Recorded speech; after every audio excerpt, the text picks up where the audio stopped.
Welcome to My Daily Thread. It's a great little place to get a snippet of wisdom from the yoga and the meditation masters to start or to end your day. I'm Jeff Lichty.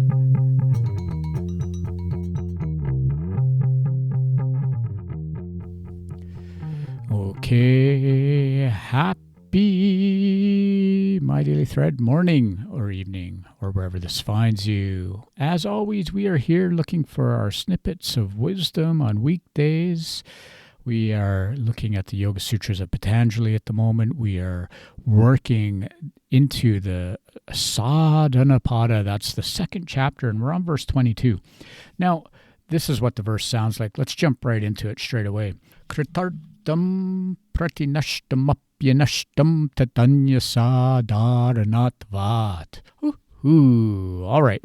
So Satchidananda says like this. He says, look, once you've obtained liberation, once you've attained this thing, you're good. You don't have to worry about it anymore. So all of these problems, the citta, vṛttis, all of that stuff, they've been looked after. They're destroyed. This idea that we exist in some sort of māyā or illusion has been wiped out. But there's the rest of us that it still exists for, And so Satchidananda has a really nice sort of analogy here. He talks about the world being a sort of factory. And in the factory, the raw materials come in, blah, blah, blah. And as they pass through the different processes in the factory, the various machines, they come out as finished products. Then they go to the showroom, the sales room, wherever, and they move on to wherever they go to, their new home. These products don't return to the workshop again. And so what he's saying is the world is our factory. We pass through it. We have different experiences. We develop knowledge. We develop understanding. We cultivate awareness. That's what we're trying to do. We understand that there's money, there's name, there's position, there's beauty. There's all of these things that the world is saying is really, really important and that we think is vital and permanent. But when we truly grasp the true nature of the seer and of the seen, then we start to also understand that these things are impermanent and that there's something bigger, something deeper that we're trying to go after here. And that is this dṛśya swirl, knowing ourselves at the deepest, purest, clearest level. The world, it's subjective, but it's still shared. I mean, we still have to exist in the world, even if we're liberated. It's that idea that you may have heard, before enlightenment, chop wood. After enlightenment, chop wood. Are you feeling okay with your practices these days, or are they starting to get you down a little bit? Maybe your body's changed, maybe your mind has changed, maybe you just need a little break or a refresher. Doing a few privates can really help with this. And if that's interesting to you, look me up, www.jefflichty.com, fill out a contact form, and let's get to work.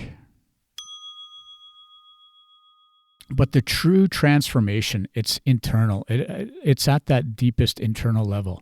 Now, we talk about, the seer. Once the seer has figured it out, then you don't need the seen anymore. And that's what this whole movie is about.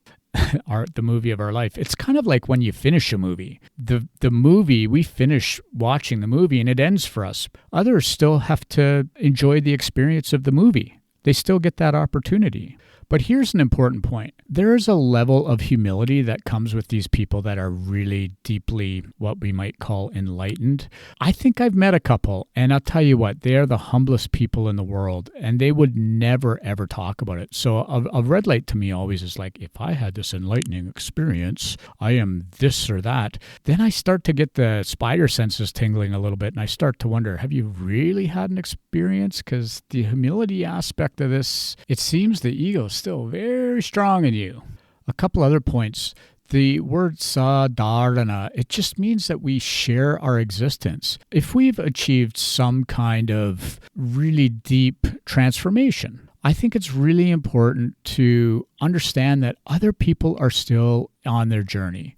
Pete and I were talking about this yesterday, actually. We were talking about how everyone has their blind spots. Even our most coveted, dearest friends, the ones that we hold in the highest esteem, they still have blind spots. We all do, until the final stage where we're liberated. But even if we were liberated, even in that position, we want to maintain a certain level of humility.